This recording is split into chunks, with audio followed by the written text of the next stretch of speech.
Hello and welcome back to the Commander Clash podcast, where we talk about all things Commander. And this week we have a special episode. You are all invited to enroll in the University of Jank, where you will pair up with one of 4 professors. No, not that professor. The goldfish professor that's heading your school. And the first professor would be Tomer, Budget Commander. How are you doing, Tomer?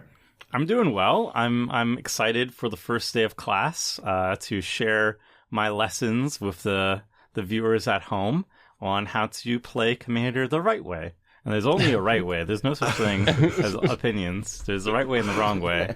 And I'll show you why my lesson plan is the superior one. All right. And we have Seth, probably better known as Saffron Olive, a grizzly veteran at the University of Jank. I heard he flunked Jace, Britain's prodigy. He's a grizzly veteran, or he's a grizzly veteran? That is true. I did flunk Jace back in the day, but yeah, I promise I won't grade too hard this time around. And then we have the Asian Avenger, Krim. How are you doing, Krim? What's up? It's your favorite class. It's time to hang out with your favorite professor. I assume Krim is like the elective that's like super easy and everybody just chill. And you get like a free A when you walk away. You're like, yeah, like I'm probably asleep when you walk in, you know? And you're learning like Game of Thrones philosophy or something. No, just sit down and watch the movie. I'm going to bed. Krim needs a nap. Right. He had a long night. So each of us professors, head of our schools, will be outlining our philosophies or maybe ways we play Commander. And whatever school you jive best with, you can enroll. And we'll put up a little YouTube poll afterwards. Maybe we'll use the sorting Helm of Cauldra to put you into the right school. But before we do that, today's show is brought to you by Card Conduit, the easiest way to sell your Magic cards. Card Conduit lets you skip all the typing, time, and work associated with buy listing. You can send in as many cards as you want with buy list value of 1 or more, and you'll pay just a 5% service fee. You can also use their sorted service where you list and sort your cards in advance and pay only 2%. No matter which option you choose, you get a detailed report and a fast payment once your order is processed. You can get 10% off by going ahead to cardconduit.com/mdggoldfish. So thank you, Card Conduit, for providing scholarships for today's enrollment. So we're going to go over our advice, tidbits, philosophies, and then you join our school and then get corrupted, and we'll teach you the one right way to play Commander. There's only 4 of us. We'll have to battle it out to win your hearts. So, Seth, you flunked Jace. What did Jace get wrong? What is your first? What is first on the curriculum for Jace? First on the curriculum is that the real winner of a game of Commander is whoever does the coolest thing in the game of Commander. There are a lot of formats in Magic. So many formats: Modern, Legacy, Draft, Standard, and in every one of those formats, the goal is to win the game. You're trying to get your opponent's life total down to 0 before your opponent does that to you, and that is the entire purpose. And you want to play whatever cards are going to make that happen most consistently, so you win the most. Commander is the one exception to this rule. In Commander, it's not really about who wins. Like, it's not who's the last person standing when everyone else's life totals down to 0. What it's really about is this is a format where you get to do cool things that you can't do anyplace else. In Standard, you're going to have to sacrifice all your cool things to invoke Despair. In Modern, it's going to get countered, or you're going to die on turn 3 to a Hammer or a Murktide or whatever. In Legacy, it gets Force Willed. In Commander, this is your chance. If there's ever been a cool thing or a cool archetype or a neat synergy that you've wanted to explore, this is a format to do that, and you should really embrace that. And even if you end up losing and you're the first one out, as long as you did your cool thing, you're really the winner of the game of Commander. So that's how I view Commander, and it has a huge impact on my card selection too. I don't want to play those cards that are going to necessarily win me the game. It's not fun for me to Blood Moon lock the table out and beat everyone down. Like, I love that in Modern. That's one of my favorite things to do. But in Commander, it's just not about that because you're not doing the cool thing. So that's it. It's that simple. The real winner is whoever does the coolest thing at the table. Yeah, I agree with that, like 100%. Commander is unique in that a lot of the stuff that just doesn't fly in every other format has a chance of working out in Commander. And yeah, as soon I follow this philosophy too. Is like, if my deck got to pop off and do its thing, then I can die happy. Like that's usually how it goes. Like, if I get to do my thing and then you kill me, I'm like, okay, great. Now you get a chance to do your thing. I die happy. Like, the worst thing ever is, like, if you die and you didn't even get to show what your deck was about, right? Like, you like, played, like, 3 cards and then you just got stomped on, then it sucks. But, like, if you got to pop off a little bit, you got to do what your deck wanted to do, and then you die, like, okay, I didn't win, but, like, I got to do my thing. That's cool. Now, you tell me, Tomer, like, you play a game of Commander, you assemble Kaldra, and then you end up dying the next turn. You go to bed that night feeling like the winner, right? Like, don't you go down, like, feeling like you actually won that game? Even though by, like, life totals or all that, inconsequential stuff, technically you didn't. I don't know. That's how it works for me. If I get to do my big Panharmonicon thing or pull off some janky 4-card combo, I don't really care if I win or lose. Like, none of that actually matters. I think I've assembled Cauldron successfully, like, maybe 6 times in my entire life, and I've tried to force it, like, at least over 100 times, because I have a paper Cauldron deck. So, yes, if I do manage to actually assemble Cauldron, that in itself is a major thief, especially if I have someone like Krim at the table, who I know is going to try his damnedest to like, exile it or make sure it never sits on the table. Of the 6 times, how many did you actually win? Once. Once. Actually, no. I won twice because I won once on stream. Yes. So twice. I've won twice with Cauldron out of like over 100 games. I see you shaking your head, Richard. Do you disagree with my Commander philosophy? Look, there's a couple problems with your philosophy. So one is cool varies by person. Yep. So for the first, like Krim is like, oh, let me just lock out the table by continually wrathing the board with whatever that black enchantment is. He thinks it's cool. That is very cool. Right? So we have a conflict here. Or more generally, let's say a new player comes to the table. They play Avenger of Zendikar and Craterhoof of Behemoth. Right? That's cool to them. They're like, oh my god, right? Like, I play Standard all day and look at this flashy stuff. And then Seth is there like, I've seen this a million times. That's not cool. Right? So it varies a bit. So that's weird. But I think you got to win. Well, I think you got to do the cool thing makes that. and win. Because if you just do the cool thing and lose, you get some brownie points, but you have to, like, win to put the cherry on top, right? It's like, you can play a jank homebrew at a GP, and you may have fun, but it really caps it off if you actually win the GP with the jank homebrew. So I feel like if you play the jank homebrew and you win with it, that's where people know it's legit, and then that's where it becomes really fun. I would agree with that in general. Like, winning, I guess, is also nice.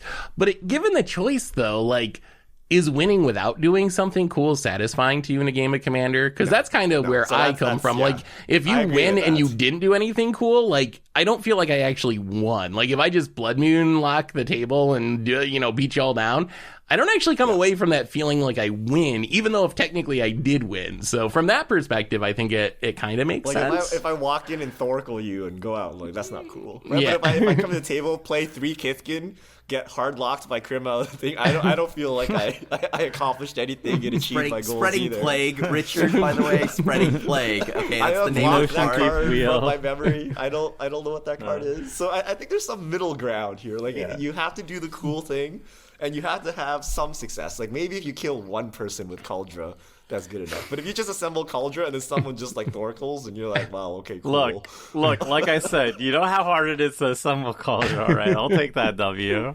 I think also I agree with that end of the, like, it's nice to win too. Like, if I've just like lost like the last 20 games in a row, I mean, if I got to do the thing every single time, then I don't think I would be that salty actually. But I think the wanting to win is always okay, but like expecting to win is not a great mindset for Commander in particular, just because it's a 4-player game. So the odds of you winning are going to be so much lower than a 1v1 game. A 1v1 game, you expect to win at least like 50% of the time. If you're very good, you win like 60% of the time. I don't know what like the pro stats are, but if it's a 4-player game, like, if everything's equal, then it's going to be only 25% of the time. That's only 1 in 4 games that you're going to be winning. If you're like supernaturally good or just on a hot streak or something, maybe you'll win like 40% of the time. But like if you expect to win most games, then you're going to be in for some frustration, I think, in Commander. And I think if you're winning 40% of the time or 50% of the time, that's probably actually a bad thing in Commander. Like, if you're actually winning that much, it probably means, like, there's some imbalance, or your deck isn't cool enough, or, like, it's too spiky for the rest of the group or something. So I think that's, like, I don't know. The way I view this is I enjoy Commander more when I, like, take a few percentages off my match win rate by like replacing some of the really spiky let me win Thoracle cards with cards that can do something fun and interesting and cool. So even though I win a little bit less, I enjoy the experience more, and that's what Commander is about for me, is like having a good time while I'm doing it, more so than, you know, being the person on top at the end of the game. I fully agree with that philosophy that whoever does the coolest thing, but like Richard mentioned, cool is relative, right? So I 100% agree with you, Seth. That's a very good philosophy. But I think winning is cool. There we go. I fixed it. I don't actually care about winning. So I know that and like the entire YouTube comments just wait, what? What do you mean? Like I genuinely do not care about winning. I care that I got to do what I wanted to do, which is mostly just troll. And that's it. Yeah. I And that 100% is believe why- you on that one. I've seen it. Yeah, that Yep, is that's true. That's why I always feel like I win when I walk away from a game. I don't think I've lost a game by that metric. So The real winner is whoever trolls the most. I think doing the coolest thing, like I think the greatest experience I ever have playing Commander is if I bring a deck that everybody at the table thought was really cool. Well, then I feel like really good. I don't know. Maybe it's like the DM and me.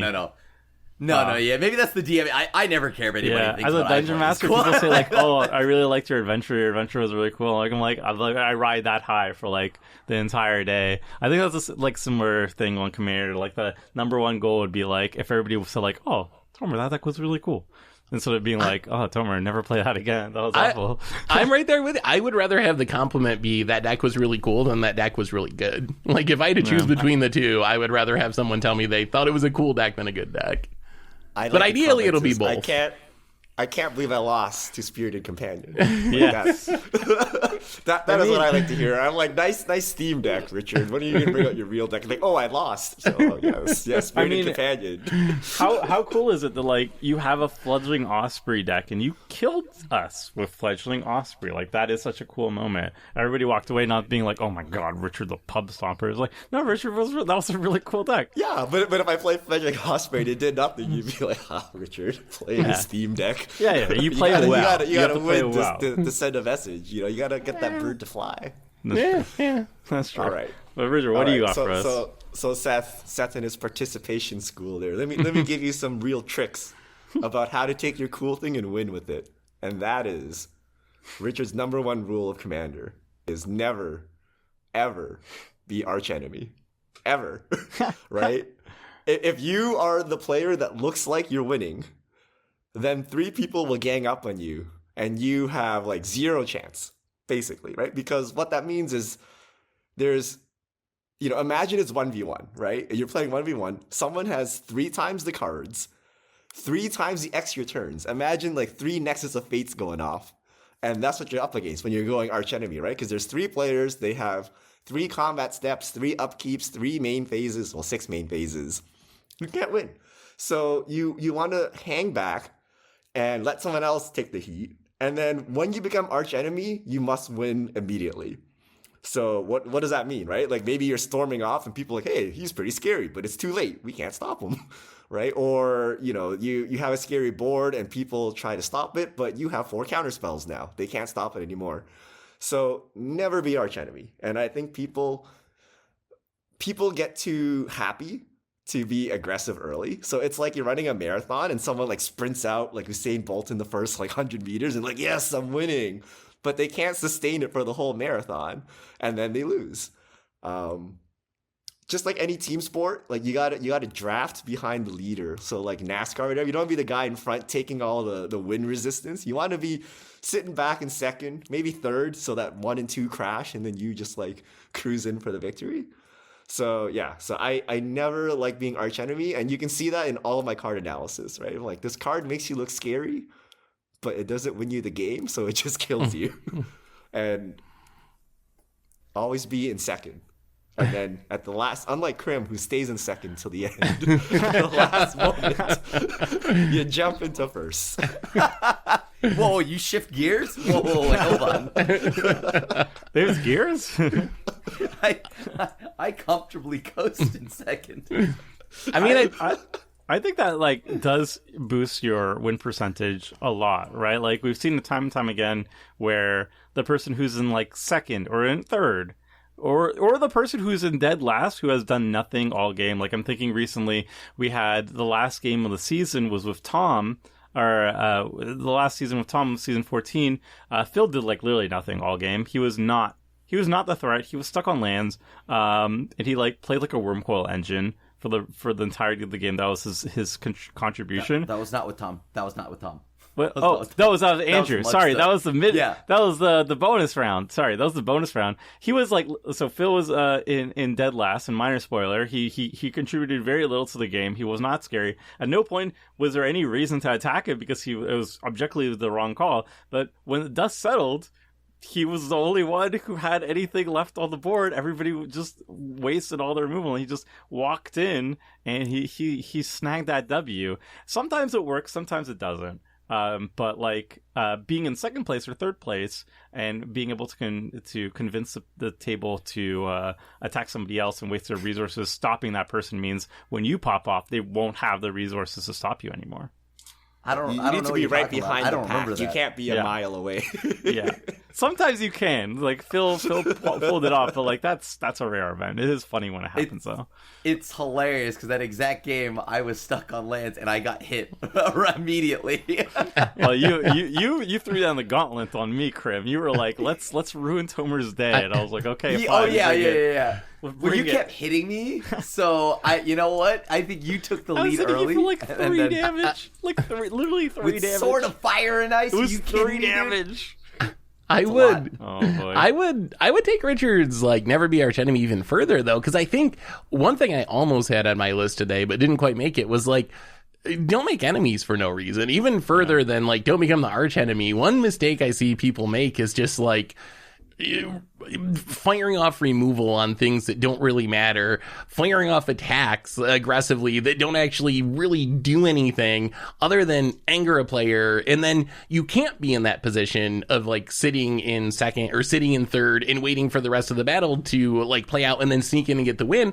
So I think like avoid poking the bear for no reason, essentially. Like I would take it even further that like don't make an enemy if you don't have to, because I think that's like just an easy way to, even if you're not arch enemy, like even if one person at the table is coming at you, like you and Krim were just going back and forth, something about a sword hit for 3 damage, and then next thing you know, the entire game is you guys trying to kill each other. Like that's not going to lead to you ending up winning the game, getting into a battle like that really isn't relevant to the overall game. I have a point that I swapped my points around to answer that, but I will say on this point as well, in terms of like don't be an arch enemy, don't try to accrue threat. I kind of like Seth's original point with the real winner is the one who does the cool things regardless if they win or not. Sometimes you just want to play a cool deck that you know is going to be an arch enemy, as long as you're chill about it. Like Phil, for example. Phil will always pick like the most explosive, you have to kill me arch enemy commander out of any set. Whenever we have a new episode, he's like, new on math, let's go. Anything that casts 8 mana spells all day long and Blatant Thieveries for days, sure, sign me up.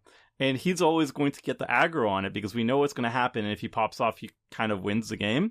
But he enjoys it.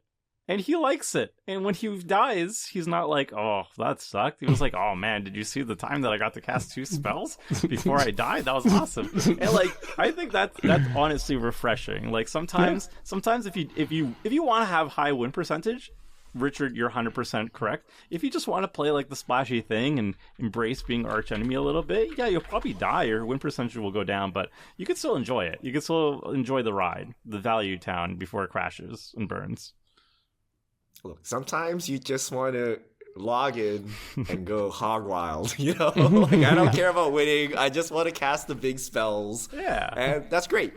Just make sure you're actually casting the big spells. What's worse is like you look like you're scary, i.e. playing like a very feared commander. Like let's say you're playing Prosper, and then you don't play the Prosper cards. You just play random Jank, and everyone's like, oh my god, I'm terrified of them. They all murder you, and you have like nothing. So yeah, so when you are arch enemy, you need to embrace it, and you need to have the firepower to fight back. Otherwise, you just really get beat up on. And yeah, like Tomer said, don't get salty about it. If you're going to play like one of those commanders that just snowballs into a victory and people kill it and then you get salty, that's like one of the biggest annoyances. Like, what do you expect everyone else to do? Like just let you combo off and win the game? So yeah, if you're going to be the arch enemy, I guess you got to embrace it. All right, Tomer. What does the school of Tomer hold? This is a later point that I swapped a little bit earlier. As soon as Seth was talking about, don't make enemies early, don't poke the bear and everything. My philosophy is the opposite. Don't play scared, all right? Don't be afraid to get first blood on somebody.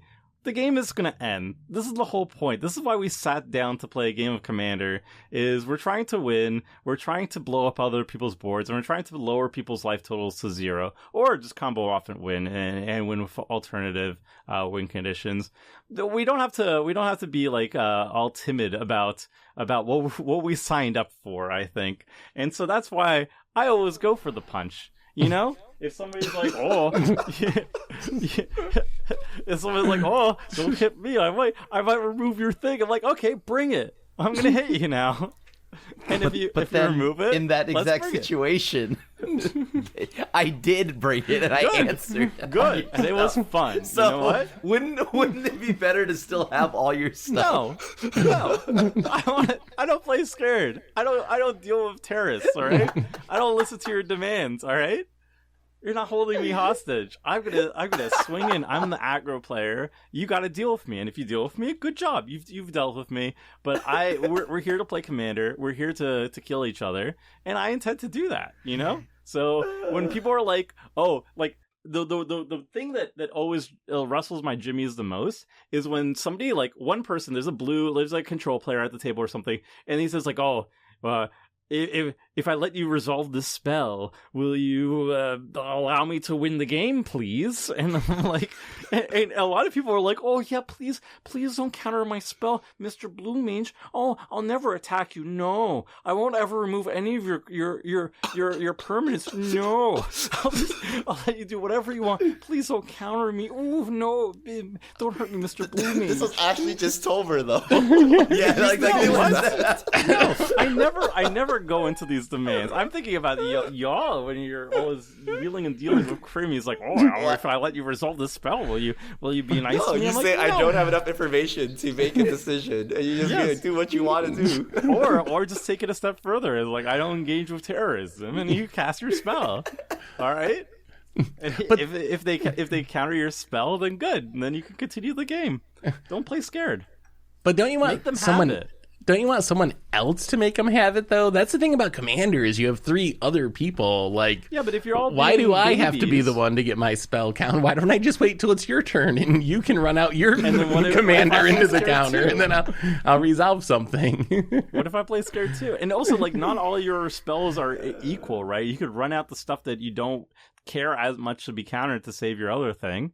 So I try to make the person have it, because if there's a control player at the table, this is like the number one advice for anybody who's struggling up against control and Commander. They have a limited amount of answers.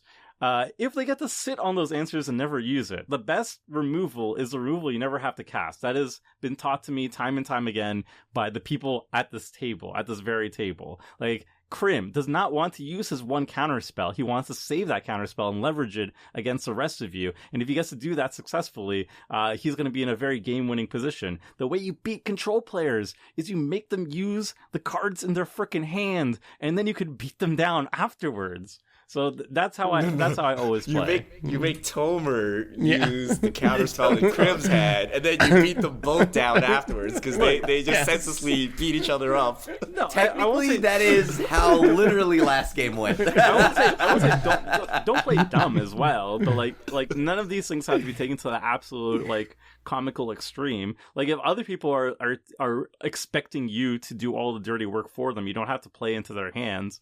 But like at the same time, you don't want the entire table just giving the game away to the control player or whatever because they have like one removal spell in their hand. Like you got to deal with you got to punch people. You got to progress the game. You got to punch people. All right? Just punch people. I agree with Tomer's overall philosophy, but I don't really agree with these examples he's bringing up about like kind of charging head first into Seth or whatever because he wants to grab first blood. Like I don't know about that one, but I do agree that most people play overly cautious. They're like, oh, what if this gets removed or what if this gets counterspelled? And you need to think whether the other person will counter it or not. And most of the time you can probably predict that. But I also wouldn't just randomly make enemies for fun to show how brave I am. Like that's like literally the person I want to see, right? Like you're the meat shield that will come in, absorb all the like removal and cards, and then I will come in. Like you're literally the guy taking all the wind resistance, and then I will come in after your corpse is done and mop up. So yeah, I can't count how many games Richard has won that way, where like Tomer and Krim or me and Tomer, like someone gets into this like side fight where we just like battle the whole game and then Richard wins at the end. So it is true. That is how it works. It's better than everybody meekly being like, "Oh, please, I don't want to hurt nobody." No one says that, Tomer. That's you all need me. You need some aggro at the table, or else you all be all meek to each other. All right. All right. What do we have, fun professor? As the professor of fun, I'm pretty much like your favorite studies, history, whatever. Well, I'm going to go with the essential professor here, and that's play to disrupt. Yeah, play to disrupt. I fully believe, whereas don't become archenemy, don't do yada, yada, yada. No. The first thing you need to do is play to disrupt, be okay with getting disrupted. And that means, A, run the removal, run the counter spells, be ready to interact because you know 3 other players on average won't interact. So, like, an example, yes, Richard benefits from playing in a pod with me because he doesn't need to run removal because I'll do all of it. Every game of Commander I play, I spend most of my turns answering everybody's stuff and never actually deploying my own stuff. So, that's when I came to the real... You're enabling him.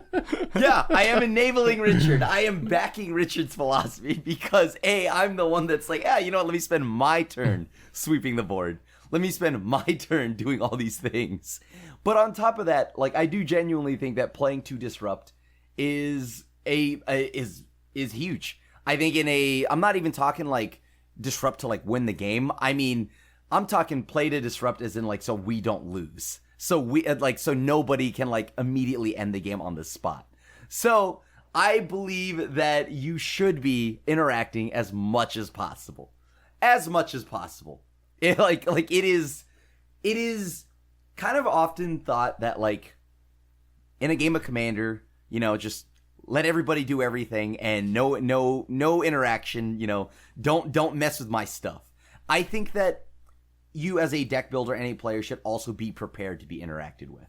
So I am A-okay with disruption. I love it. I know. Eat your veggies, everybody. Eat your veggies. I feel this is why Kill Krim first became like a thing on Commander Clash. Like, you're right, but like is it gonna lead to you winning more if you're the one that's like disrupting everyone? No, not at all. Okay. The point, but as you also know, winning doesn't matter to me. He's the Dark Knight. He's the hero we need. Yeah, it is a thankless job, right? Like we'll chase him because he can take it. Yeah, exactly. So to lightly put that, yeah, just, you're not going to win a lot, but you are doing what needs to be done. I respect that. Y'all are busybodies, like I'm just gonna sit here and mind my own business. If these two over here are like fighting it out, I'm like, just let them, let them deal with each other. Krim was like, no, let me come in, disarm you guys. Let me wrap the board and clean this up. I'm like, nah, you guys just go at it. If you come at me, I'll do something about it. But otherwise, you can do your own thing over there. I'm not touching this. So I'm gladly, I can get the nickname the janitor now, right? Like, if I come in and I help clean up as much as I need to, and then I'm out. I'm out. Because, like, literally, I will die after I clean up everything. It kind of feels like a vicious cycle, though, because once you get that reputation of being the control removal guy who's going to inevitably wipe the board, if one person has a good board state, who are they going to be attacking, right? The person who is going to inevitably wipe the board, or the other two people who they can overwhelm with a superior board state. Who is most likely then going to lose all their stuff, right? Like, I know, if but you know the person, isn't that an incentive, right? It never ends though, right? Because it's a cycle, like you had mentioned. Because like, hey, you have the advantageous board, you're gonna hit the person that probably has the most answers, right? So now you are forcing it so that you are about to lose all your stuff.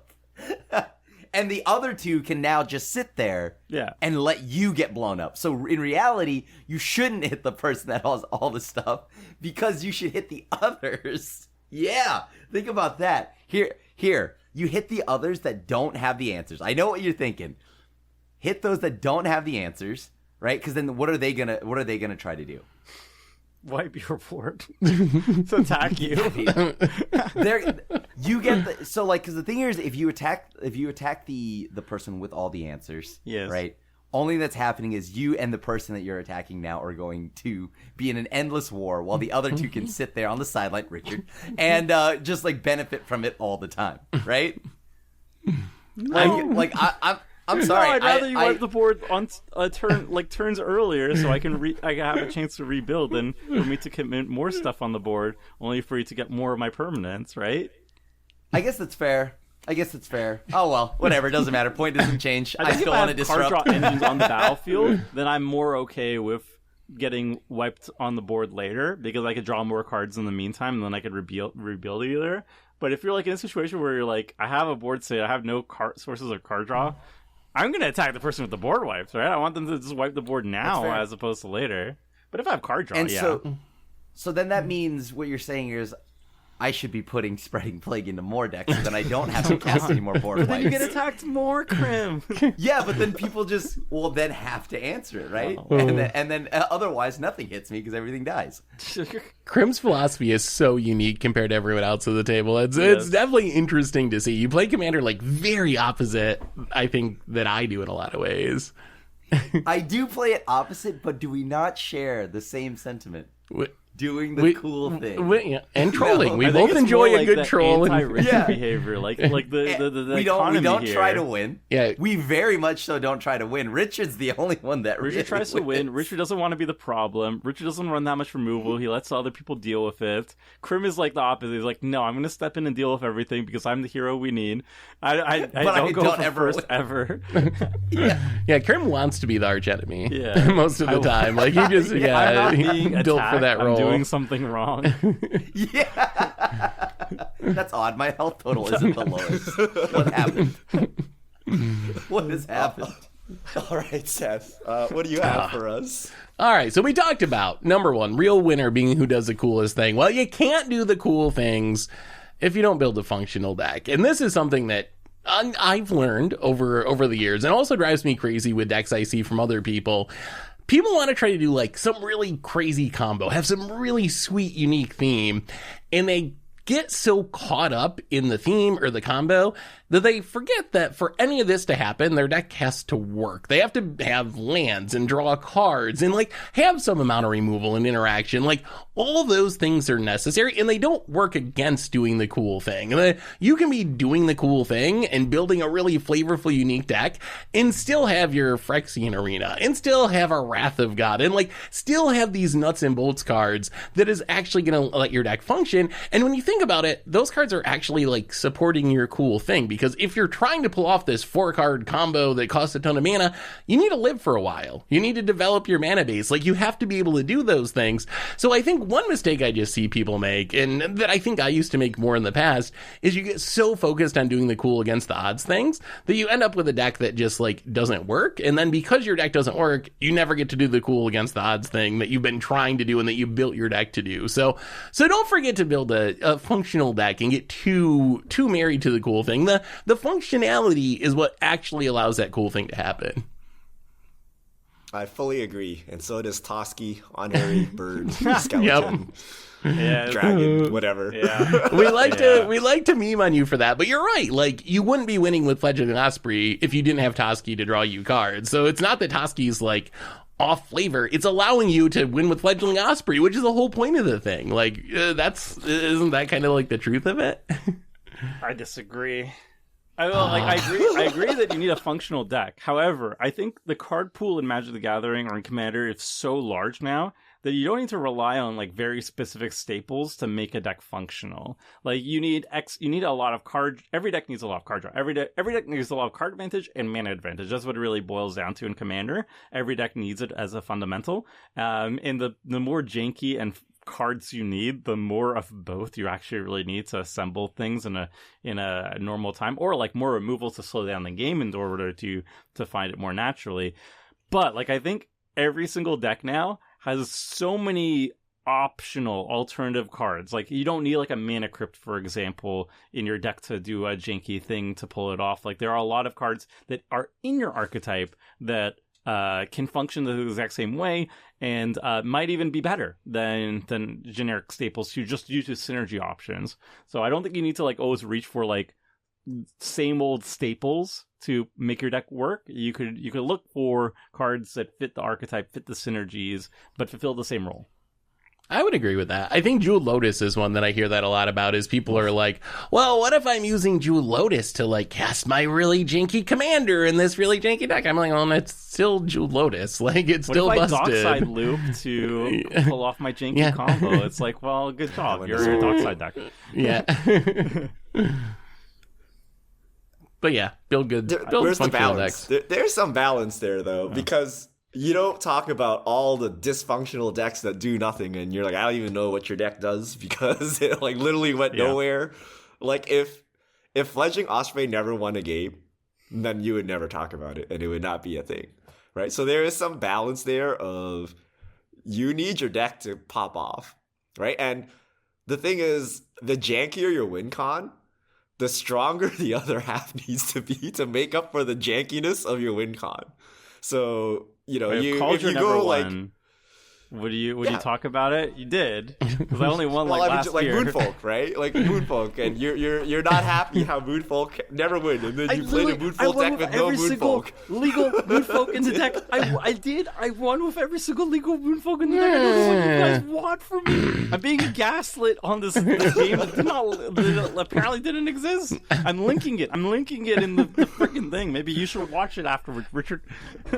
I think the truth's in the middle. Like, I would agree. I think I'm like in between where the two of you are. Like, you have to have ramp, but you don't necessarily have to have Mana Crypt or Jeweled Lotus. But like, you do need to build the functionality. I would view Toski as being necessary because I don't think you really have like the replacements. So I view that as just like something that if you're playing Bird Tribal or whatever, like, you just kind of got to play to make the deck work. And I think that's fine. Like, I guess like, I think sometimes, as someone who played a lot against the odds, it's easy to just like eschew all the good cards because you feel like they're not against the odds enough. And eventually you realize, wow, maybe those cards allow me to do the cool against the odds thing rather than like diminish the fact that I'm, trying to win in this really ridiculous way. Like, you're already trying to do something really hard. You don't got to make it even harder on yourself by like not playing any mana rocks in my deck or something. Like, you can go like too hard and too far down that path sometimes. Imagine every game was like our movie theme night or something. It's just like, we have no ramp, we have no card draw, we're like slogging through with like 3/3s, or like I can't get anywhere. I think every deck can have like some stuff that, like, for example, in my equipment deck, I started just taking out like generic Boros signets and stuff like that, just because I wanted to put in equipments that made mana instead. That's because you're playing a real deck, Tomer. But what's the skeleton card draw? skeleton. I don't read the bones. Toski. Skeletal scrying. yeah. What's the skeleton ramp? Toski. The answer is Toski is a skeleton. That's Toski, yeah. Toski is just Toski always. It depends on the archetype. I think most archetypes like that are legitimate can find everything on theme and synergy and such. But yeah. All right. So back to the House of Richard. Yeah. So we all build 100-card decks, right?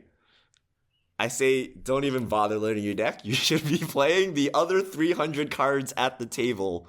So what does that mean? It means, let's say you need a board wipe, okay? You can cast a board wipe, right, if you have one.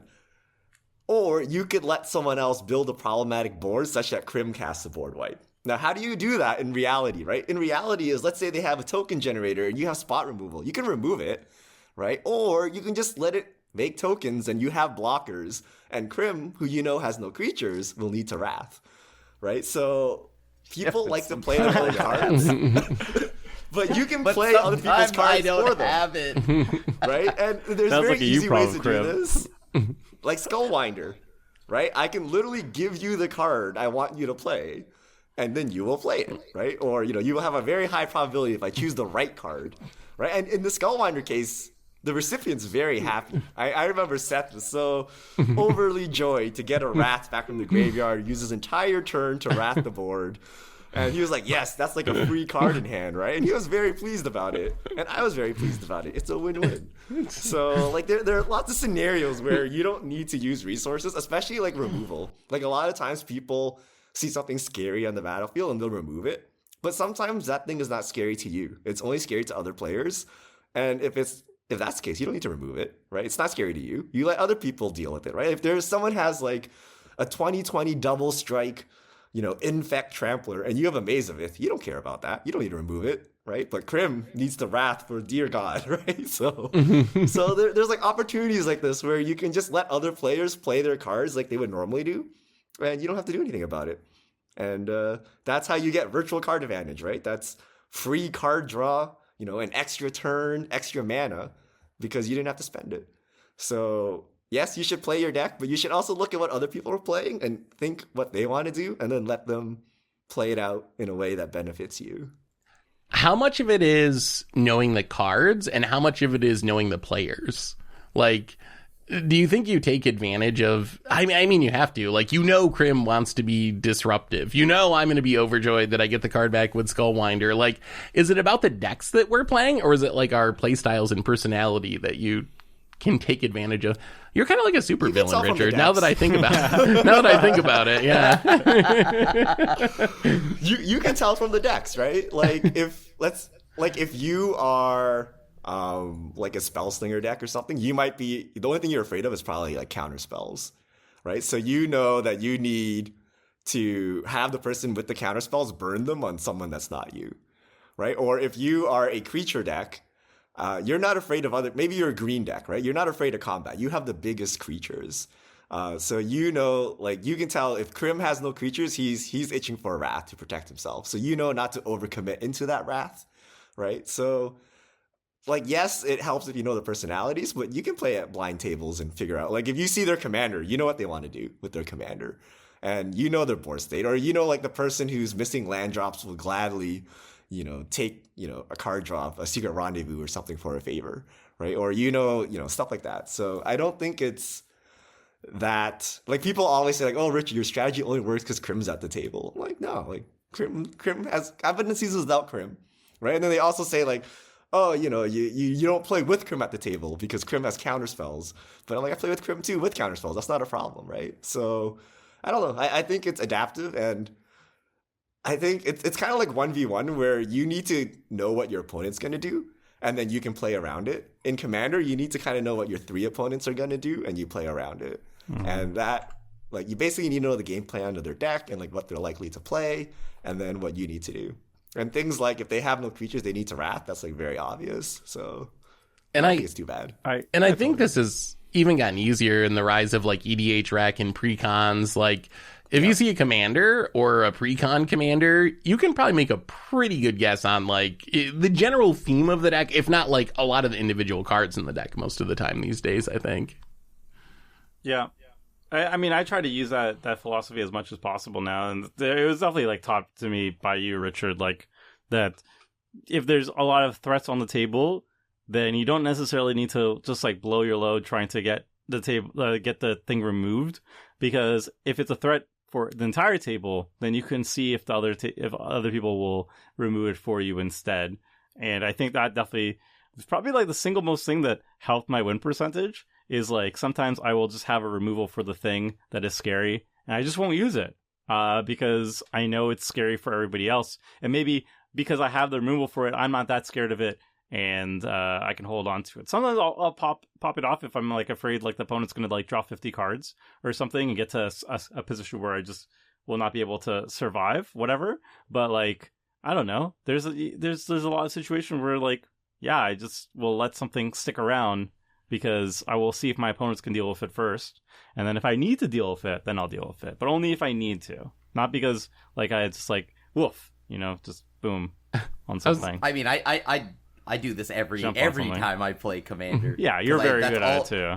Because that's all I do in Magic, right? If I play control decks, all I'm forced to do is see, well, okay, what matters, what doesn't. Okay, sure. They're going to try to force me to sweep the board here, right? Yeah. So what I'm going to do is not sweep the board. And if I die, then the person that now, like along the way, like I just won't use a board wipe, right? Like I will just straight up die because then that means two other people, hear me out, two other people will think that they are going to they're going to hold their threats. And then that way, it's just like, okay, cool. Well, Crim's going to sweep, so I'm just not going to play anything. Oh, no. Let me show you. Let me show you the tech, okay? I will straight up just take the L because two people think that they're saving their resources. And all that's going to happen is they're going to be so much farther behind than the one person with the aggressive board. So then I leverage that you need me to sweep this person that's got the better board, right? And if I die along the way, it's like, well, you all got to now deal with this person who is significantly farther ahead. Crim's trolling from the afterlife. Yeah. Yeah, exactly. What's up, dude? I mean, I agree with if you use your removal as leverage before you die. Yeah. I think that's after you die, it's harder. Important correct tool to accomplish. Like, sometimes I'll tell the table, be like, like I can remove the threat, but just don't hit me for this turn or something like that. Like that's a pretty common request that people will be like, oh yeah, sure. I mean, it's either we die. I will do that. Yeah, yeah. I'll say I can remove the threat, but then I just don't, and then I just pass. Yeah, sure. Because I will. I want people to know I could, but I won't. This is too extreme. If you need to sweep the board and you don't have anything, like if you pass and they attack you and you die, you probably shouldn't do that. Yeah. But if you're holding a fog, or if you have blockers, or you have a Teferi's Probe, and you have a sweeper, then you can pass, because even if they do attack you, you're good. Yeah. But I don't recommend the Crim take the L and laugh at them from the graveyard. Don't fire off removal just whenever you can. Do it when you need to, and I think that's like the major level up moment I had in Commander from watching Richard play, basically. And Crim is also very good at doing that. I do what I like I when I say like, I'm gonna take the L here, right? It's because it is implied that like the table knows that I have it, so they are purposely trying to poke me to using it. So I counter that by not ever using it and then just take the L. But in most decks, like that's if you're in a deck that like is sweeper heavy, obviously, right? Like if your deck is like threat light, then like, I don't know. Like that's a different play style. All right. So House of Crim has died due to not wiping the board. But sending a message.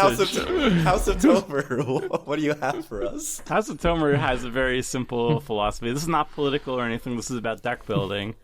Draw more cards. Put more card draw in your deck. Like that's my simple request for most decks. I think the vast majority of decks can get improved by just running even more card draw. Whatever you think you have in terms of card draw in your deck, put more of it because it's good. Card draw, like I think you should have a balance of card draw that is both incremental, stuff that will draw you like one card per turn, or cards that are burst, like if you draw like 5 or more cards. And I'm also going to, I say draw more cards because it's like more catchy, but I'm mostly meaning about card advantage. Stuff that will generate more cards in your hand, generate more value over time. The more of those you run in your deck, the better, because card advantage does more than just like make your hand nice and full and hooray, it feels nice. It makes sure you hit your lane drops on time. It makes sure that you have threats and you're curving out on time. It makes sure that you draw your protection spells that you need to protect your board on time. It makes sure that you have the removal spell that you have in your deck. It makes sure everything works a lot more smoothly. And especially if you're in a situation where you might draw some threats, you want to have the answers in your hand to rebuild. Like if you have a board state and it gets wiped, well, what's going to help you rebuild? It's going to be card advantage. It's going to be drawing cards constantly. If people are trying to counter your stuff or spot removal your things, the best way, other than, protecting your board with like protection spells, is also just drawing more cards so you can replay and redeploy. So I think just card draw is kind of underrated. Whatever you think is enough card draw in your deck, put more of it. It's just good. It's like the best thing in your deck. There used to be a meme of me and Seth being like, we'd rather draw cards than win the game. But like the more I think about it, like I just start baking in card draw into all my decks, and they function better. It's not a meme. It's still true, Tomer. No, you have to play. I'm not. I've evolved, hopefully, from like, instead of drawing, like, I will take game actions to increase my win percentage, even if it means not drawing cards. But I will construct my decks to be like overloaded with card advantage. Like half the deck is now card advantage because it makes my decks run so much smoother. Like I recovered from board wipes, I hit my land drops, I find the removal spells I need, I find the protection that I need, all that good stuff. It's just, card draw is great. Put more of it. Play more heuristic studies. You heard it from Tomer. No, goddamn. Tomer just said it there. Really, though, like, I agree with you. I love drawing cards. Although I've kind of learned the opposite lesson over the years, which is like, you can actually, and it hurts me to say this, you can actually kind of draw too many cards. Like, in the sense that, like, I don't know. Sometimes I would draw so many cards I could never use them. Like, if you don't actually have the mana and the ability to deploy the cards, there gets to be a point where there's diminishing returns, I think, at some point. Like, yeah, that's why I went from, like, just always draw cards to more of a mixture of, like, I want to draw a lot of cards, but I also want a lot of mana because I need the mana to cast all the cards that I draw. So I think it is possible to draw too many cards because if you can't actually use them, what was the value of drawing it to begin with if I can't actually get value out of it and play it and impact the board with it? Well, yeah, that's why if you like run a lot of stuff that like is like 4 mana, like a Siphon Mine, like 4 mana, draw 3, each person discards a card. If you're packed of cards like that don't do anything on the board state and just put cards in your hand, then yeah, that's not great. But like I'm starting to think more of stuff like Akiri Fearless Voyager. Whenever I'm attacking an opponent, I draw 1 card, so I could draw up to 3 cards per turn. But it's also a body. It's also forcing me to attack. It also has built-in protection.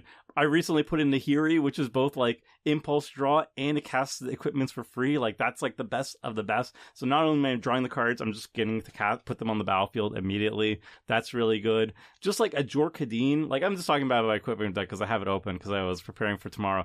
But like Jor Kadeen is just like a big old beefy boy who like is going to be 4+ trampler, and he just draws a card each time he attacks, and that's like great. Like that's like the sort of engine that I'm thinking about. Like all these cards are just incrementally drawing like 1 or 2 cards, and they're also being proactive. They have another utility to the deck. They could be just being protection. They could be generating mana for me. They could just be doing some good damage and being proactive on the board.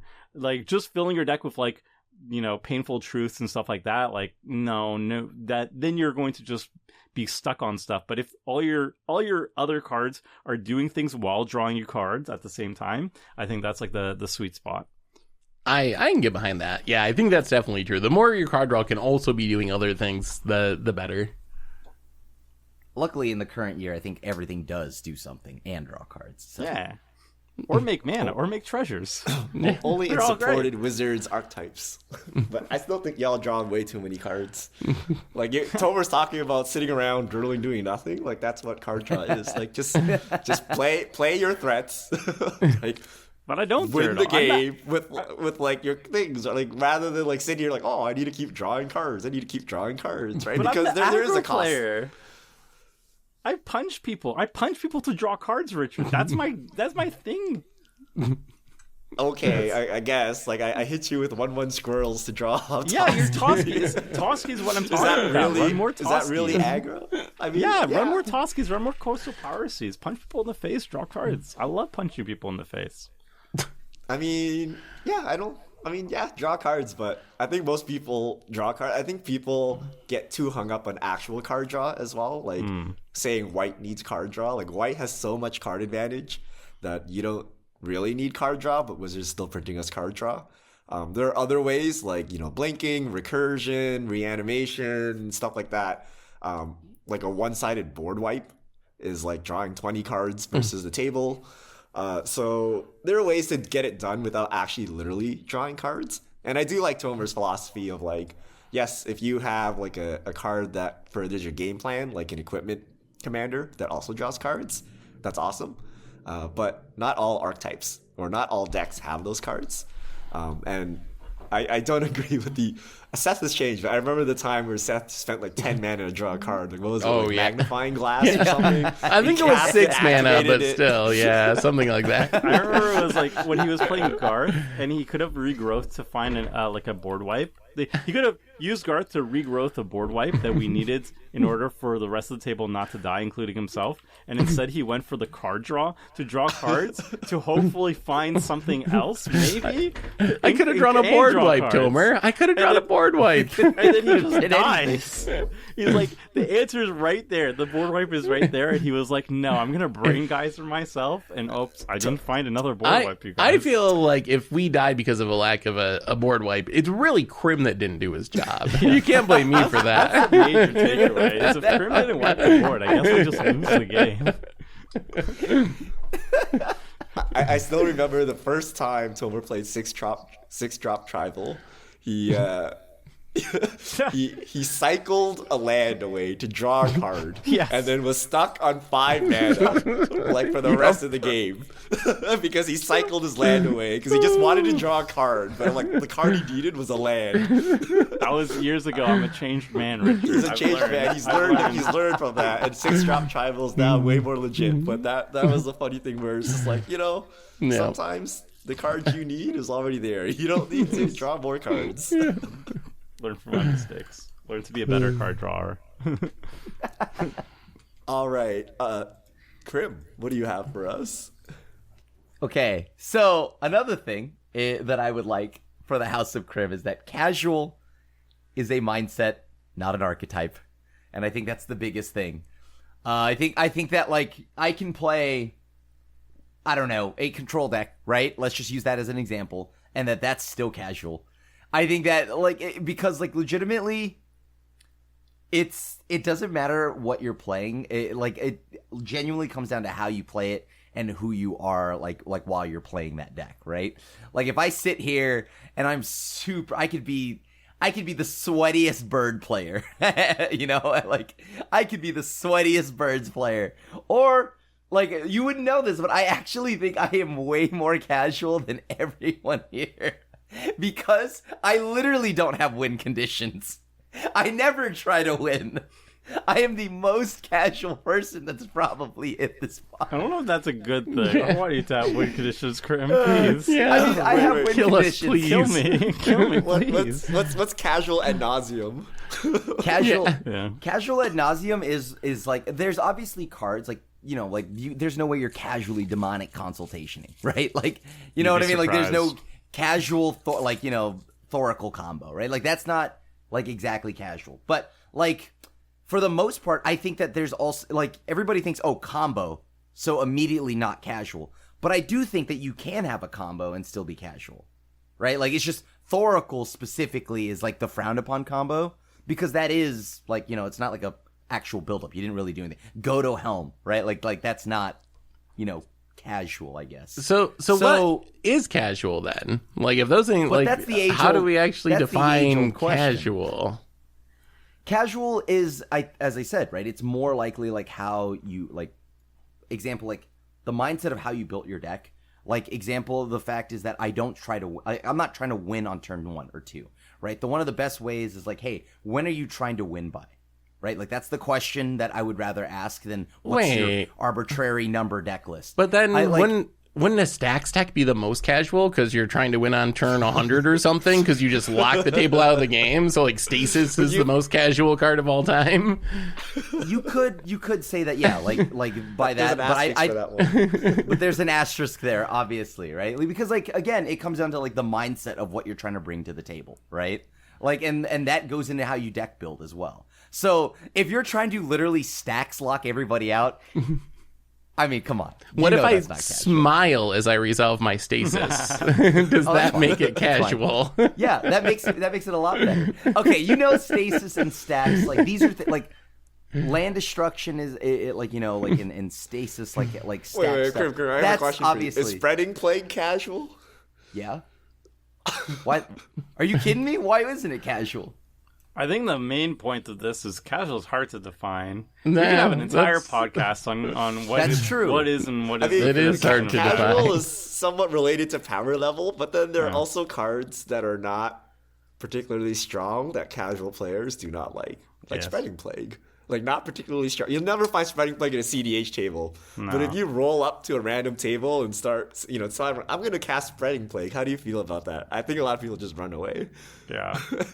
I mean, like maybe, but the thing is, like, I don't think that's like a competitive deck. Like, I don't think. Like, yeah, it's not good, but it's annoying, so people don't like it. Annoying is yeah, sure, annoying. I agree that it might be annoying, but I still think that that card has a spot at casual tables. I think I still think a combo player can sit down, and at the table, right? I still think that the most annoying thing is like, oh, I don't want to play against a combo deck. I don't want to play against XYZ because it's just an archetype I don't like. It's not casual because it's not the archetype I like. I totally agree with that. I think the message of that is just like, yo, just it doesn't matter. Like the archetype, they know the person should have an idea. If they sit down and they play like a bunch of fast mana and stomp you out turn 2, that's not a casual deck.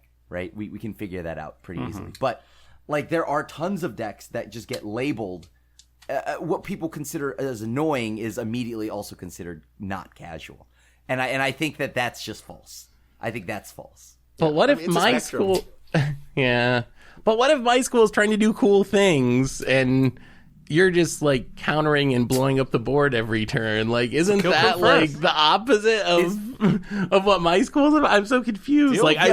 I feel like most people would not consider that to be casual. No, I'm totally with Krim on this one. Like, I hate personal pet peeve is when people say like no combos. When in reality, what people actually mean, I think, for casuals is that we don't want combos that can be easily assembled or 2-card combos and can win the game very, very quickly, right? Like, Thoracle is 3 mana total. It's very hard to interact with. You basically need a counter spell to stop it, or else they just lose and it's 2 cards. Whereas I've never seen anybody complain of me trying to Cauldra combo people out. I need Helm of Cauldra, Shield of Cauldra, Sword of Cauldra, Ashnod's Altar, and Altar of the Brood.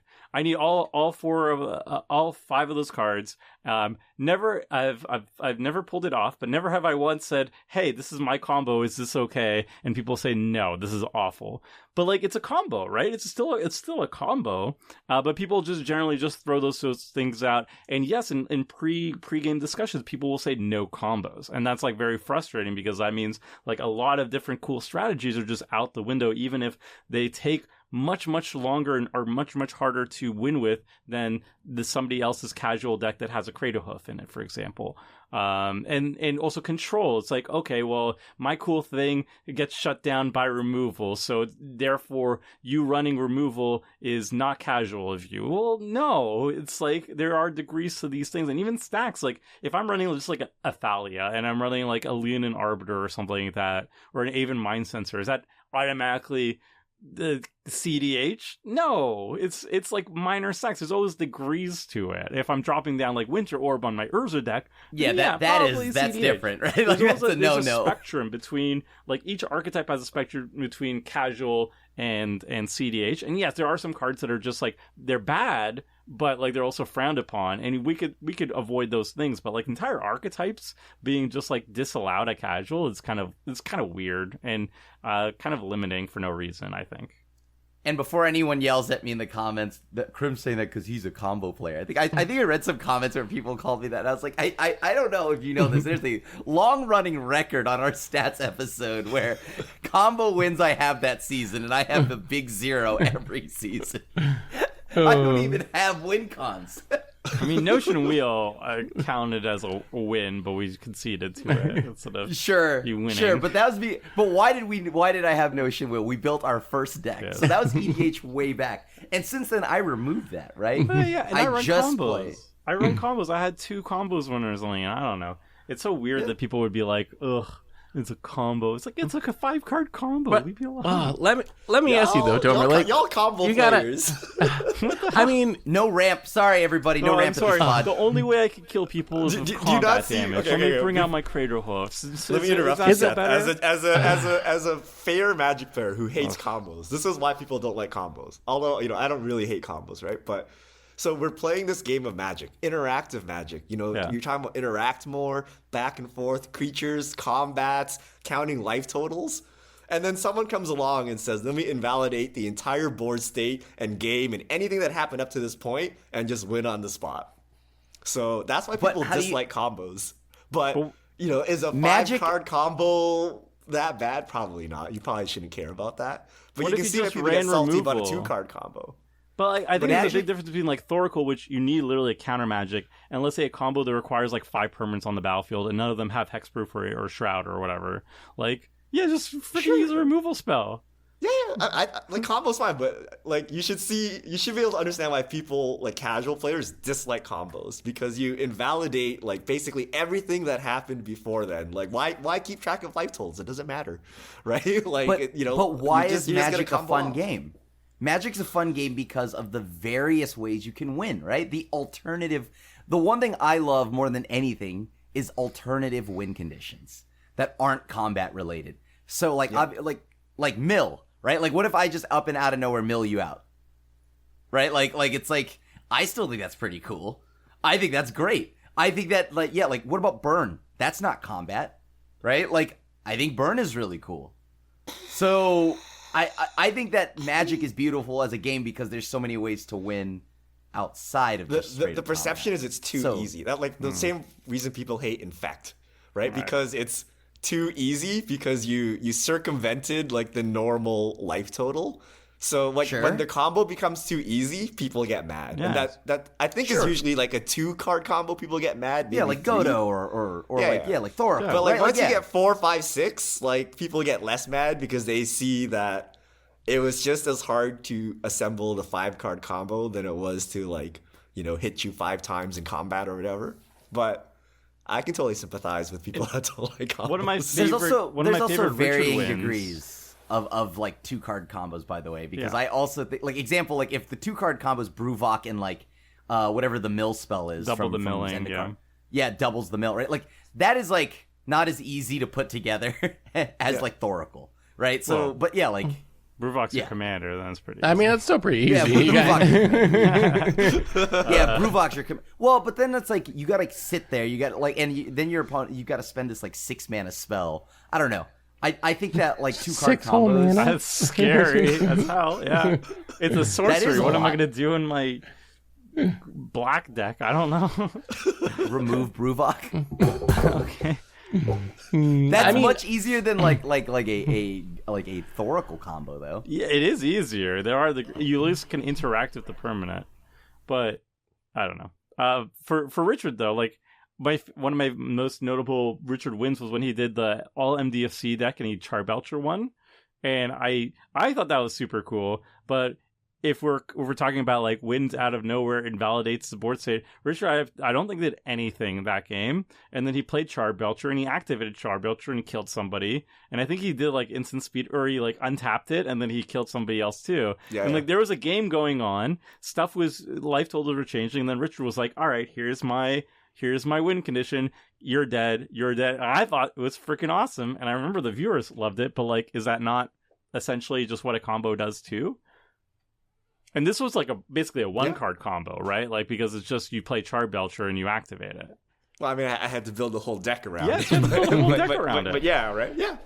I don't know. Like, that I think would be totally casual-friendly and acceptable at most places. I mean, I thought it was acceptable because I played it, but I could see how someone could get salty over it. Like, I could totally see why someone would get mad about it. Well, they should cry. But I'm like, okay, there's some level of saltiness that's acceptable, right? So you gotta figure where it is, but yeah. Combo debate. Well, let us know in the comment section. What do you think? What if it's a synergy, Clover? What if it's not a combo? What if it doesn't win the game? All right, Seth, what do you have for us? All right, last tenet of my college.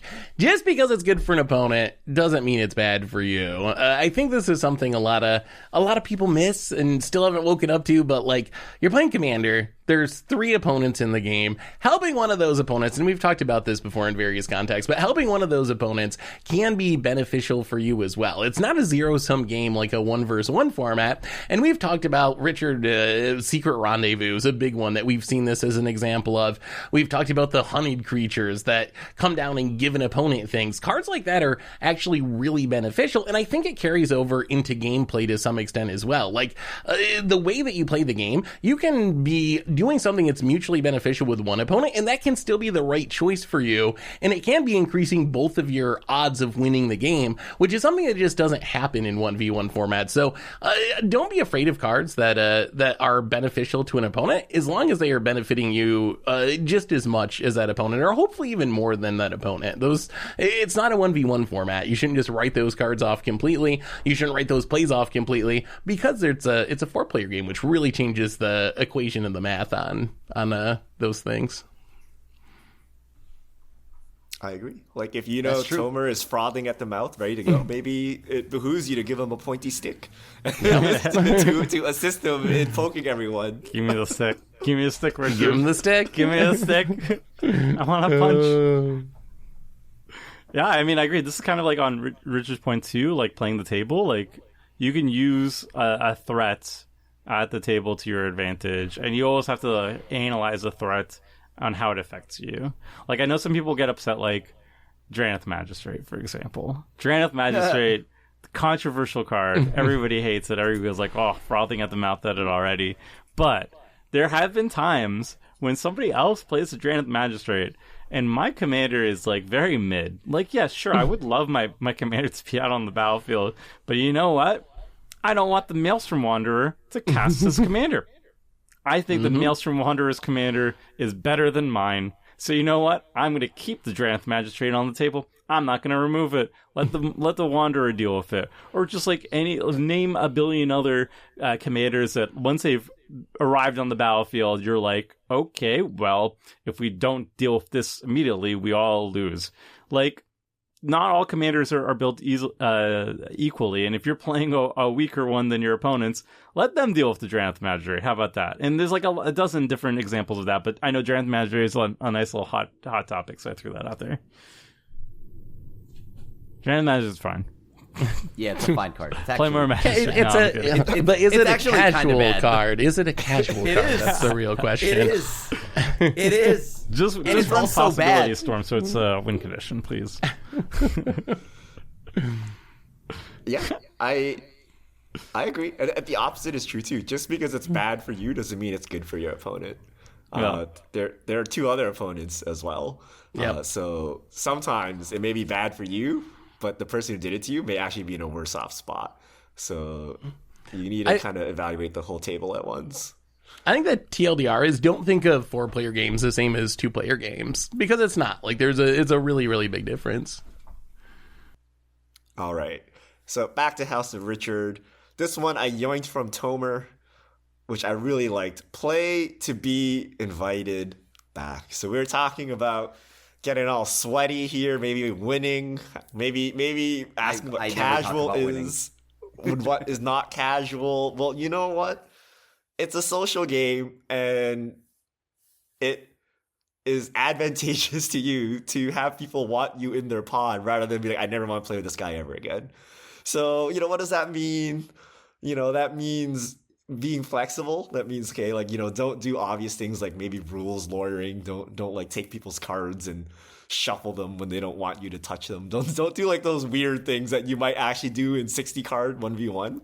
But also things like adjust, like, can you imagine if someone just took your like 100 card deck, started shuffling, and started dropping it all over the place? You search. I gotta cut your deck. Hold on. All right, let me shuffle. Yeah.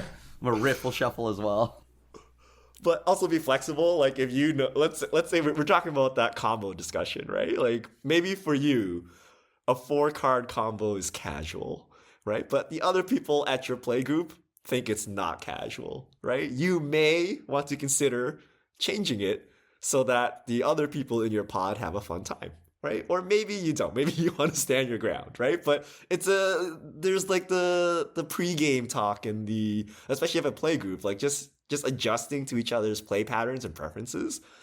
So yeah, I think in the game you should play to win, but you should also remember that you see these people after the game and outside the game, right? So you don't want to do something too crazy or something that goes against kind of the ethics or morals of the group or whatever their school of thought is, right? You want to keep in mind that you gotta maybe they're your coworkers, maybe they're your classmates, maybe they're your son. I don't know, right? You gotta remember there's life after this game, right? So you gotta keep things cordial, right? You yelling at your son about you shouldn't have countered my spell, you scrub. Does it go into your deck building too? Like, have you ever like not played a card for this reason where you think it's gonna like the rest of the table's not gonna be happy or they're not gonna have fun or they're not gonna want you back? Like, do you think that through as you're building your decks?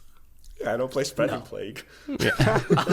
Why is Spreading Plague the target here? That card is not even like that bad. It's like not bad at all. I mean the CDH cards, right? Scramble versus you amazing. Don't play them. Yeah. I think also just more fundamentally, like I find it like if you're a chill person, if you have a chill personality, if you're not getting salty, if you're complimenting the other people at the table, if you're making banter, you're making small talk, you're just treating it as a social event, which we have to remind ourselves sometimes that Commander is just a social event. We're essentially playing a board game. We're all sitting down together and we're playing a game with rules and we're chilling with each other. That's what it really is. It's a social event. So if you are good at social events, people will want to invite you back to more social events. And same thing with Commander. If you're chill and nice and welcoming and people are easy to be around you at Commander, it doesn't even matter what you play. Like I remember I got stomped by, what was it? I think it was like some hardcore Urza Stacks deck. And the guy was just so nice. He was just so chill the entire time. Like, yeah, I got stacks out, but it was generally just fun hanging out with the person. So I didn't mind it. Like, I mean, I wanted him, he swapped out the deck afterwards, which is great. But like, if somebody was being like salty and stuff when we were targeting his Urza deck or something like that, then it would be 10 times worse. Like, not only are you playing an annoying commander or whatever, but now you're being a jerk about it. Like you could play like really mean, salty cards, but if you're just generally nice enough to be around, it becomes less salty. Like, I honestly think that. So it's something that I work on too. Like, I wish I was always the guy that everybody was like, hey, we love having you around, let's do it again. Like, I get salty sometimes. I have to work on it. But like, that is definitely the number one out of all these rules. I would say this is the number one rule, is to play to be invited back. It doesn't really matter what you're playing. It's like how you play it and how you interact with people. It's a good life rule, too. Even outside of Magic, if you live that way, things will probably go better for you. Live so you'll be invited back.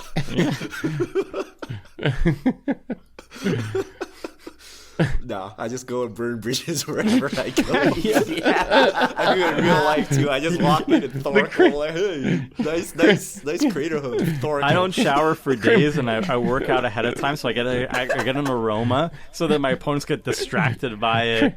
And then if they say any take backsies, they'll say no take backsies. I imagine Krim just walking around the grocery store and like hitting things out of people's hand and being like counterspell, and then like walking out, just swatting a cantaloupe out of like someone's hand. Trolls you. That is what I do on my off time when I'm not on camera. I just go at my own leisure swatting people. And yelling out the name of counter spells, yeah. Force Force of will. Krim just like a cat who's just up to no good. And then, House of Tober, what do you have for us? All right, this is a simple one. Always pay the one. That's it. You always pay the one. Like if Seth you're doesn't even know what you're saying right now. Like, what is This that? is directly the opposite of House of Seth, by the way, yes. this is your Ristic study situation where, like, if one person has a Ristic study, what I always do, and this has gone more effective for me over the years, is I just say, like, if everybody else pays the one, I'm always going to pay the one. If people don't pay the one, it's just not going to work out for you. Like, maybe the three of you can overpower the Ristic study player. Maybe you're at a board state where you can do that. But giving the blue player unlimited cards is just not going to work out for you 9 times out of 10. I've seen it for a decade. I know. I'm sorry, deep in my Tomer, heart. I have a question. Dean Tomer, Yes. I'm looking at your first point. Don't play scared. Why should I? Why should I pay the one? Oh, I don't play scared. I pay the one and I swing all my units at that person with no fear. But I just don't just play correct. I don't know. There's the same with the Tempted Discovery thing. We talked about Tempted Discovery, like how if people all just say yes to the land, it ends up bad for people. Like, yes, you can make any justification on why you can't pay the one, why you have to say yes to the Tempted Discovery. You don't pay the one to the Esper Sentinel or whatever your idea is. You can justify it any 1,000 ways you can, but you are giving your opponent the game, essentially, if you're just going to just let them have all the resources that they want. You know? I mean, that's just how I fully agree. That's just how it is. You know, just don't do it. Just play smart, play to win. Don't do it. Whoa, that's pretty sweaty of you. Play to win. Whoa. No, I okay, don't play to win. Play to make sure the Ristic Study player loses. How about that? Okay, that's fair. You play Ristic Study, I'm paying the one, and I'm swinging everything until you die. I don't care when the Ristic Study's gone. I remember this. But what if You're going down. But what if you need the mana, Tomer? No. Seth, as someone who's perpetually stuck on lands, even I say no to Tempted Discovery. Don't. But what if you get a really good non-basic in your deck that you can get? No. What if I'm empty-handed and I really need the don't card? Okay.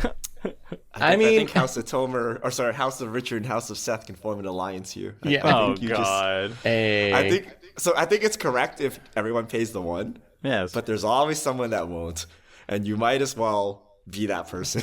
Yeah. Get it roll because No. there are more. I think there are more cases where you don't pay or you pay and everyone else doesn't, and you get behind. Then there are cases where everybody pays and you're all equal. So I think you might as well just agree that we're entering this weird arch enemy game state where this player is going to draw 10 cards and hope your mana is enough to overcome this person. Yeah, the color with free counter magic is really going to struggle to stop you. So, question, You literally Tomer. just did this, Tomer. You, me, and Andrew, we all paid the one. I skipped my turn 2 mana rock so I could pay the one for Ristic Study. It was or such a Ristic Buddy. breath of fresh air. Also at Richmond, I think I came across 3 Ristic Studies and we all paid the one. It was wonderful. The Ristic Study player did not win any of those games. It's so wonderful to be in the Sethless pod, and people are just being responsible gamers. It was magical. But remember, maybe Ristic Study is not a problem. Actually, it's not about you just banned it actually in our play group. But remember, it's about doing I play with you. It's about doing the cool thing, Tomer. Like that's the important thing here, not who wins, not who pays the one. Yeah. Well, okay, if you want to do the cool Paying thing, the maybe one's don't give the not cool. player access to all his counter magic, so you can counter all the cool things you're gonna do. But counter magic is cool. You're kind of being rude by not letting the blue player do the thing they Do you want to do the cool thing? Pay for Ristic Study. How about that? Okay, if I phrase it that way, do you understand? You need one of those like government infomercials that try to scare people into doing it. That would be a good short. We should do that. We should work on that. Seriously though, Tomer, outside of me being in the play group and like this Richmond game, how often does what Richard said actually happen? Like how often does it end up in a situation where you're like, I'm going to be responsible, and then the person behind you like isn't, and then it all falls apart and you're at a disadvantage? Like, overall, does it happen often in your experience where you're the only one that's not getting the land? You're the only one that's like, playing properly? No. When I'm not there. No. At casual games, it's very easy. I just say like, if everybody's paying the one, I'm paying the one. That's it. Yeah. And if people don't pay the one, then I'm not paying the one either. I mean, you're not going to be the only one behind. It's just like a social contract, right? Like right there. It's just like, That hey, only works if you're we're going making last, this deal. though. What? Huh? If you go first, like people. No, I mean, can do I whatever pay they the one want. on my turn. If people afterwards don't pay the one, then okay. From the future, I will not pay the one either. I mean, it sucks to suck, but You're like, behind already. yeah, Don't worry. whatever. Well, that's the the good- way. the That's the way good you have to thing play the is- game. I just like Tomer had mentioned, I feel like I've also had that happen where I just announce it and we all just pay. And we just slowly slow our game down. There's no option. It's just Thalia. It's just Thalia. It's Thalia. It's a sphere of resistance. I don't believe you guys. Yeah, No, me either. I've had one game where this happened, and then all the other games, everyone just goes wild. it. And games Try it. without Seth. Games without Seth. Games without Seth. Yes, games without Seth. It happens more like it happens. Everybody just pays the one if you just responsible gamers. I don't That's know if I it. believe it. I believe it's happened before, but I don't know if consistently. Like, there's got to be more me's in the world. Let me know in the comments. Am I the only one that refuses to pay the one every time? Yes. No. There has to be Okay. corner cases where not paying the one is going to work. Like, let's say you're comboing off. Yeah, you mill 'em and out. And the blue player's tapped out, and you know never they've works. already used their fierce and their force, and their second force actually, force of negation, force of will, and their fierce guardianship, and they're tapped out. And It you're sounds like comboing playing off. scared, Tomer. There's Yeah, like a lot it of checks does. you got you got to be going through here. All right. Are you afraid of that's paying all the I one? got, though. Just pay the one. All right, House of Crib, bring us home. What do you have? Oh, it's very easy. And it guarantee you your quality of happiness and joy playing the game will spike up in Commander. Always stop the artifact deck. Simple as that. I'm not saying now, by the way, I know that just piggybacking off what I said prior about, it like every deck can be casual. Artifact decks are casual. That doesn't change that you shouldn't stop them. Stop them. Stop them. Stop them. I feel like I'm being called out. I'm being targeted. You're okay. here, Maybe because you are also the artifact player. But if there is ever an artifact deck, just stop it. It doesn't matter what they say. It doesn't matter. Don't politic. Just hey, I know what your deck does. I know what it can do, and I know that if you literally sit there for 32 turns and do nothing, you can still win out of nowhere. So, like, never feel bad. Just get the artifact player out of there. Steal their lands. Do what you gotta do. Like, just make it so the artifact player. Look, they know what they signed up for if they played the artifact deck. That's all I'm saying. Artifact decks accidentally combo. They accidentally combo. There are so many artifacts nowadays in Magic, and always artifact decks find a way to be broken or to win out of nowhere. What if there's a green player at the same table? Who do you stop, Grim? What if Depends. it's elf Does the ball? green does? What if it's elf ball? Oh, then I support Elf Ball. Elf Ball's great. Jeez. I despise green, but strategically speaking, this is the sweatiest I will get here. Strategically speaking, It is always correct to stop the artifact deck. What if it's an equipment deck? Is an equipment deck an artifact deck? Yep, sure is an art. What happens if the equipment deck goes off? You never kill that creature again, right? If you get Sun Forger deck, if it's a Cauldron deck, then okay. Well, see, they didn't play artifacts. They skipped their turn 3 times because they have to. Each piece they play is them skipping their turn. That's not an artifact deck. What if my equipment deck has 4 pieces of Cauldron? So they have 3 dead draws and a okay 7 drop. Okay, got it.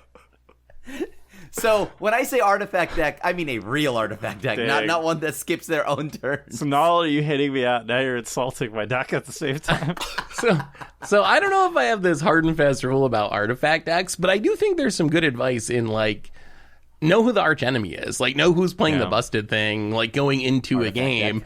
Sometimes it's an artifact deck, sometimes it's like, there's a feather player, and if they get their stuff set up, it's going to be this lock that's unbeatable, or whatever that archetype happens to be. So even though I don't have the same rule as Krim of just always go after the artifact player, like you do want to be aware of the power level of what's going on at the table and like how those commanders can work, and like know which ones do need to be dealt with preemptively. I think like Phil's a good example of this with the deck He's played. We talked about it before. Like, you got to really deal with it, or else it's going to be impossible to deal with it if you let it get to that point. So I think that Krim has some good advice there, even if I don't want to just always hate on the affinity player.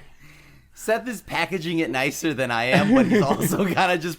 You're right. Assess the arch enemy at the table. And when there's an artifact player, it's always them. Okay. That's fair. Is that better? Is that better? Okay, like, we can go with that. We can agree with that, sure. Richard, do you have a number 1 threat assessment on artifacts? No. I don't know what artifacts hurt Krim so bad. Maybe because I play bad artifacts all the time. But, do toggle locks count as artifacts? That's an artifact deck. That's more of like an aristocrat deck, depending how you build it. But I like Seth's answer. I would say that if you are the arch enemy deck, don't get salty when your stuff is removed. Yep. Like, what's worse is like when someone plays Feather and they're like, "Ooh, why can't you let my Feather stick?" I'm like, if you untap with Feather, like, you win. So yes, we're gonna keep removing it, and you're gonna look like you're doing nothing the whole game. Because if you get to do something, you're gonna win. Right? That's what you sign up for. If you play Feather, that's what you sign up for, and you just got to be okay with that. Yeah. I agree with that. I don't know why what artifact hurt Krim so much, but literally all of them. Literally all of them. I guess my piggyback on that one is, if Krim is at your table, put away your artifact that can play anything else. Ideally something without green. That's my number 1 strategy. Play a non-green mono green artifact deck. That'd be, oh my god, can you imagine a mono green artifact deck? How would that even look? All right, so that concludes our house. Our houses are all over the place. I don't know where we are. But I'm pretty consistent. I don't know what you're talking about. All I know.